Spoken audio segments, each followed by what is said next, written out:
Welcome back to Fluency Unlocked, the podcast where we strip away the confusing grammar jargon and give you the real, practical tools you need to speak English confidently. I'm your host, Mark. And I'm Sarah. I'm an English teacher, a language coach, and a firm believer that textbooks usually make things way more complicated than they need to be. You can say that again. Seriously, if I see one more textbook chapter asking a beginner to master the future perfect continuous before they can even order a coffee properly, I'm going to lose my mind. It's true, though, and that's exactly what we are talking about today. Today's episode is a game changer, folks. We are tackling a topic that causes more anxiety, more headaches, and more abandoned English courses than almost anything else: verb tenses. Absolutely. But really quickly, before we drop today's massive language learning secret, do us a huge favor. If you're listening right now and you want to finally conquer your English goals this year, hit that subscribe button. It costs you nothing, but it ensures you never miss our weekly fluency hacks. And if you're watching on YouTube, go ahead and smash the like button so this video can reach more learners just like you. Yes, please do. Your support means the world to us and helps us keep this podcast free. Now, getting back to it. Just hearing the word tenses makes people sweat. Most English learners are taught that there are 12 tenses in English. They look at this massive grid with 12 boxes, filled with formulas like subject, plus, will, plus, have, plus, been, plus verbing, and they think, I am never going to be able to speak this language. Exactly. It's overwhelming. But here is the massive, industry-disrupting secret that most language schools don't want to tell you. You do not need 12 tenses to be fluent. Wait, say that again for the people in the back. You do not need 12 tenses to be fluent. In fact, native English speakers use a tiny fraction of those 12 tenses in about 90% to 95% of their daily conversations. If you want to watch movies, make friends, work in an English-speaking office, and express your thoughts clearly, you only need 7. 7. Just 7. That cuts your workload almost in half. So today, we are going to break down exactly what those 7 essential tenses are. We're going to tell you why you need them, how to use them, and, most importantly, how to stop worrying about the other 5. Grab a pen and paper, or just sit back and listen, because this is going to liberate your English learning.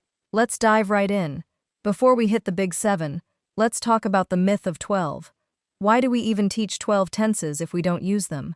Right, because English technically has 12 tense structures: past, present, future, and then each of those has simple, continuous, or progressive, perfect, and perfect continuous. 3 times 4 is 12. It looks perfectly symmetrical on a chalkboard. It's a linguist's dream, but a learner's nightmare. The reality is that language is a living, breathing thing. It's about efficiency. When I'm talking to you, Mark, I want to get my point across quickly. I don't want to do mental gymnastics to construct a future perfect continuous sentence like, by next Tuesday, I will have been working on this project for a month. Right. Instead, you'd probably just say, next Tuesday marks a month of me working on this project.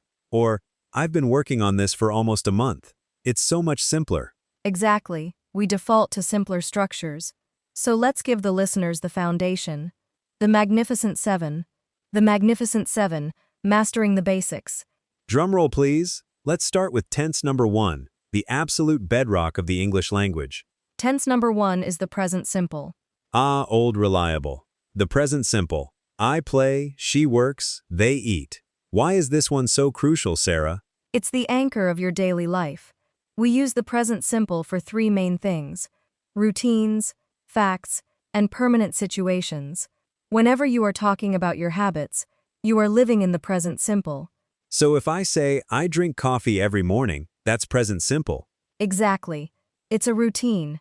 Or, if you state a fact, water boils at 100 degrees Celsius. Or a permanent situation, I live in London. My brother works in finance. It's the tense of establishing who you are and how the world works. It feels like this is the tense that learners usually grasp first, but they still make one specific mistake. What's the biggest pitfall here? Oh, the dreaded S in the third-person singular. Yes, he work, instead of he works. Right. I hear advanced learners sometimes drop that S when they are speaking quickly. My boss want to see me. instead of, my boss wants to see me. It's a small detail, but getting that S right immediately elevates how fluent you sound. It's muscle memory, right? You just have to practice saying, he does, she does, it does, until it feels weird to say it wrong. Exactly.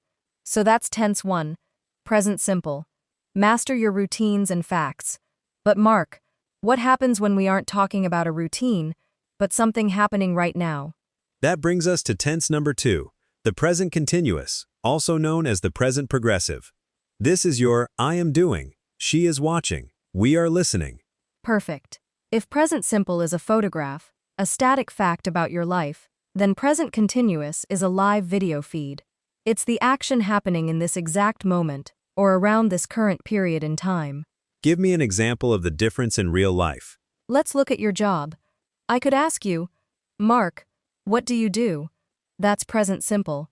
You'd answer, I host a podcast. That's your general, permanent reality.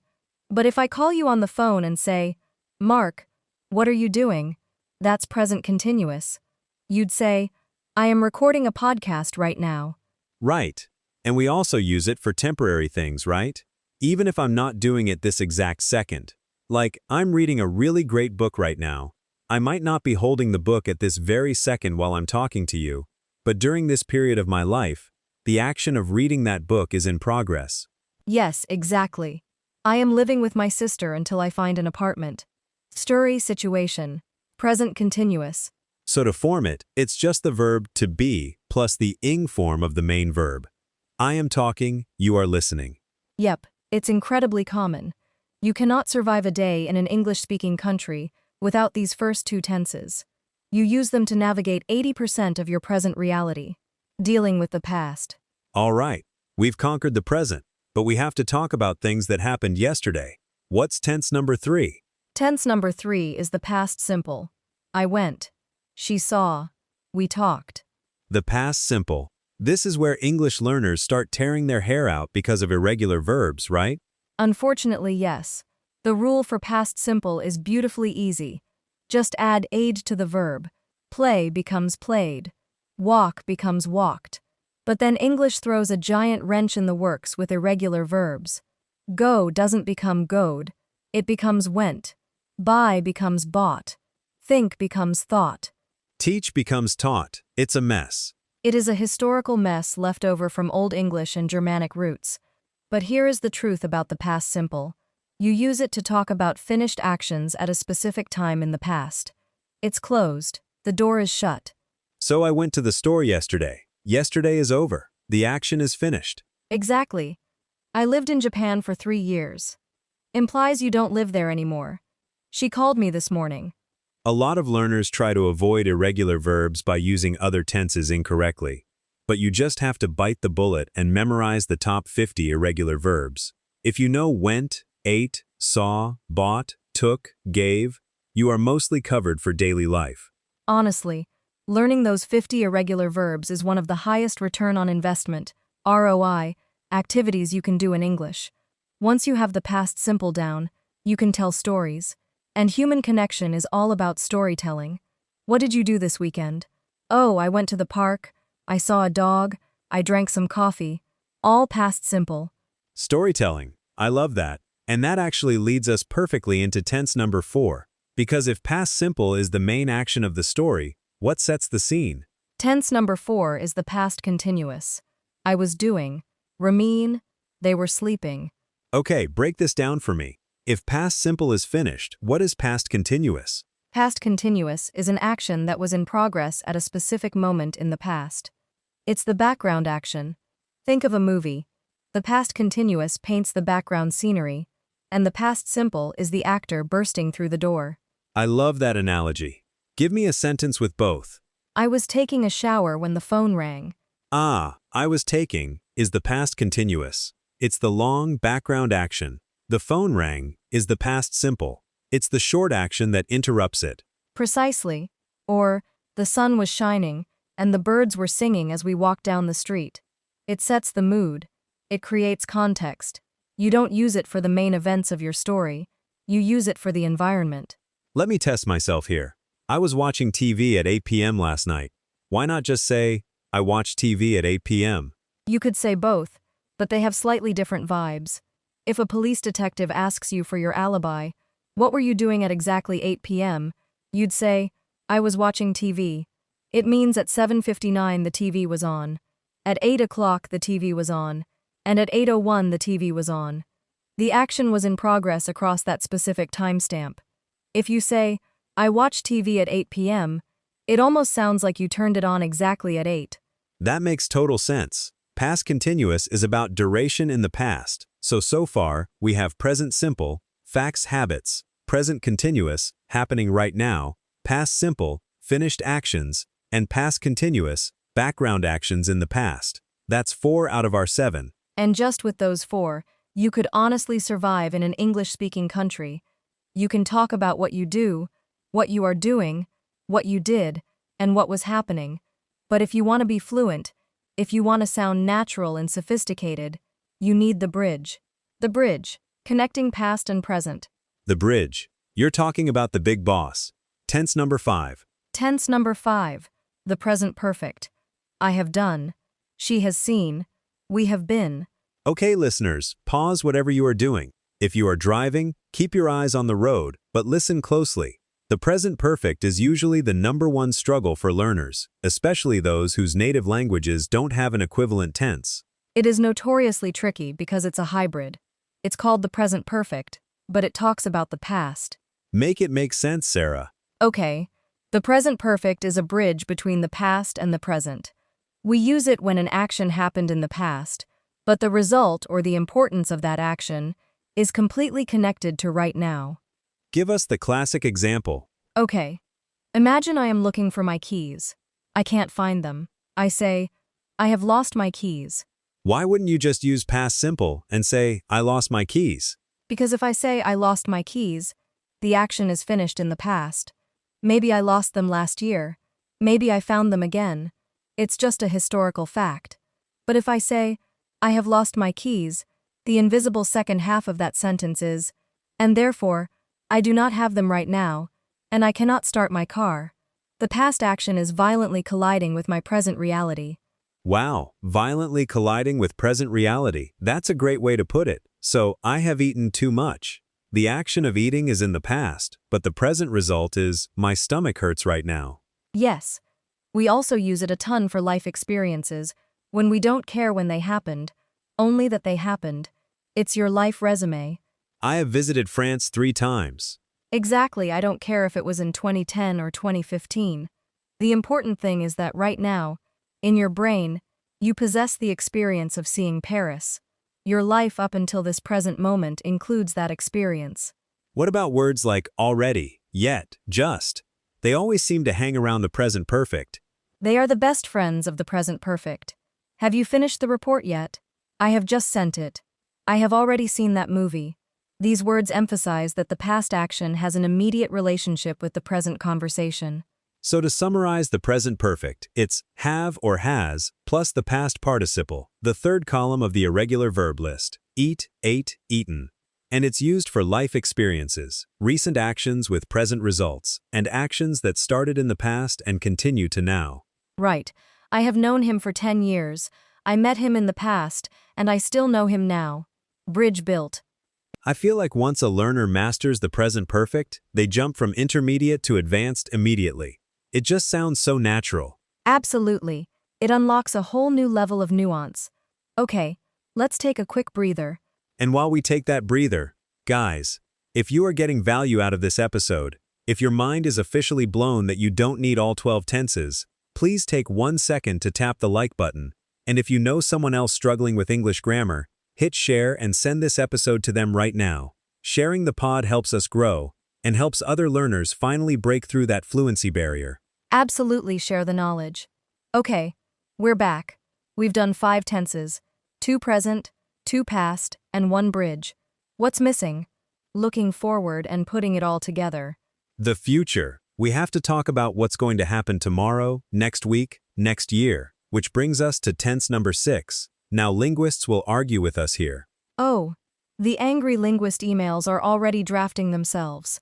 Right. Technically, English doesn't have a distinct future tense in the way it has a past tense. We don't change the ending of the verb to make it future. Instead, we use helper words. So for our list of the 7 essential tenses, we group these together as tense number 6, the future, with will and going to. Textbooks often separate these and make it seem like if you use will instead of going to, the English police will arrest you. In reality, native speakers mix them up constantly. But there are a few general guidelines that help you sound natural. Let's start with going to. I am going to travel to Spain next month. Going to is your planner. It's your calendar. If you have already made a decision, a plan, or an arrangement before speaking, use going to. You bought the tickets? I am going to travel to Spain. What about will? I will travel to Spain. Will is much more spontaneous. We use it for instant decisions. Imagine we are at a restaurant. You look at the menu and say, I think I will have the steak. You didn't plan it a week ago. You decided right at that moment of speaking. Okay, so going to equals pre-planned. Will equals instant decision. Is that the only difference? No, we also use them for predictions. And this is where it gets a bit muddy, but the rule of thumb is, if you have physical evidence right now, use going to. Look at those dark clouds. It is going to rain. Because I can see the clouds. Exactly. But if it's just your opinion or a guess without immediate physical proof, use will. I think humanity will live on Mars one day. It's a belief, a guess. What if I say, it will rain tomorrow? Totally fine. Honestly, with predictions, will and going to are largely interchangeable. It will rain or it's going to rain. Both are perfect, native-level English. Don't stress too much about the difference, unless it's the difference between a pre-made plan and an instant decision. That is incredibly relieving. So just master, I will do, and I am going to do, and the future is yours. Exactly. Which brings us to the final piece of the puzzle. Tense number 7. This is the most complex tense on our list, but it is deeply necessary for fluency because native speakers use it to complain, to explain, and to talk about work. I'm intrigued. What is tense number 7? Tense number 7 is the present perfect continuous. I have been doing. She has been waiting. Okay, this sounds like a mouthful. I have been working. We've got 3 verb parts in there. Have, been, and working. Why do we need this? Why can't we just use the regular present perfect, I have worked, or present continuous, I am working? Because neither of those quite captures the specific feeling of the present perfect continuous. This tense is all about uninterrupted duration from the past up to this very second. It emphasizes how long something has been happening, and that it is still happening, and that you are probably a little tired of it. Laughs. Give me an example of being tired of it. Imagine you are waiting for a friend at a coffee shop. They are 45 minutes late. They finally walk in. You don't say, I am waiting for you. That's present continuous. Doesn't show the past. You don't say, I have waited for you. That sounds too final. You say, where have you been? I have been waiting for 45 minutes. Ah, I have been waiting. It highlights the duration, the 45 agonizing minutes leading exactly up to the moment they walked through the door. Yes, it focuses on the process, not just the result. Let's say you come out of the gym, your face is red, and you are sweating. I ask, what happened to you? You reply, I have been running. You aren't running right this exact second, but the process of running just recently stopped, and the evidence, the sweat, is right here. It is such a descriptive tense. I've been studying all night. It has been raining all week. We've been trying to reach you regarding your car's extended warranty. Yes, every spam caller loves the present perfect continuous. But truly, in a corporate environment, this tense is gold. I've been reviewing your report. We've been experiencing some technical difficulties. It sounds professional and highly accurate regarding time. The cheat sheet and wrap-up. Let me quickly recap the Magnificent 7. Listeners, if you master these, you are golden. 1. Present simple. I play tennis. Habit fact. 2. Present continuous. I am playing tennis right now. Happening now. 3. Past simple. I played tennis yesterday. Finished past action. 4. Past continuous. I was playing tennis when it started to rain. Background. Past action. 5. Present perfect. I have played tennis in Spain. Past action connected to the present, life experience. 6. Future, will/going to, I will play, I am going to play tennis tomorrow. Predictions, instant decisions, plans. 7. Present perfect continuous. I have been playing tennis for 3 hours, and I'm exhausted. Action started in past, continuing to now, emphasis on duration. Beautifully summarized. Look at that list. Is it easy? No. It takes work. But is it manageable? Absolutely. It's 7 structures. You can put those on a flashcard set. You can practice 1 per week, and in less than 2 months, you will have completely upgraded your English fluency. But Sarah, what about the elephant in the room? The 5 tenses we threw in the trash at the beginning of the episode. Some listeners are probably thinking, but my teacher says I need the past perfect. I need the future continuous. What do we say to them? We say, take a deep breath. Let's look at what we discarded. We threw away the past perfect continuous, future perfect, and future perfect continuous. The goal of language learning isn't to sound like a 19th century grammar textbook. The goal is connection. The goal is to get your ideas out of your head and into someone else's head, as clearly and smoothly as possible. This has been incredibly insightful, Sarah. I feel like we've just lifted a massive weight off the shoulders of English learners worldwide. No more staring at 12 tense grids in the middle of the night. Throw the grids away. Keep it simple, keep it relevant, and keep practicing. All right, that's all the time we have for today's episode of Fluency Unlocked. Thank you so much for tuning in. Remember, if you enjoyed this conversation, please hit that subscribe button so you never miss a lesson. Give us a like to let the algorithm know we're doing a good job, and hit share to send this to a friend who is studying English. Until next time, don't overcomplicate it. Keep speaking, keep making mistakes, and we'll see you next week.